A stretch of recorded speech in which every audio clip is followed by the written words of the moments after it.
ትግራይ ሲዳሞ ወለጋ በወርቅ በማዕድን የተሞሉ እንደሆኑ ሰሜን ሸዋ ሰሜን ወሎ አፋር ጉጂ ቦረና እና ይሄ ማነው ባሌ በ18 አይነት ማዕድኖች የተሞሉ እንትን ደግሞ ይሄ ሪፍት ቫሊ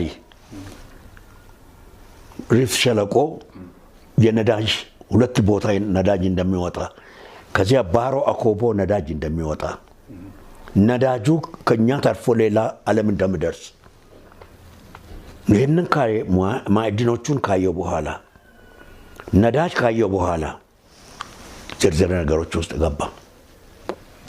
በአዲስ አበባ የሚሰራው መንገድ አሳየኝ። በአዲስ አበባ የሚጀመረው መንገድ አፍሪካ አቀፍ መንገድ ይሆናል። ከዚህ ናዝሬት የምትሄድና ወደ አዋሳ አልፋ እስከ ሞያሌ ከሞያሌ እስከ እስከ ኬንያ ትሄዳለች። ከዚያ እስከ ሴንትራል አፍሪካ እስከ ደቡብ አፍሪካ ትሄዳለች። ከዚህ እስከ ካሜሩን ከዚህ እስከ ኢጅፕት ትሄዳለች። እቺ የተጀመረችው መንገድ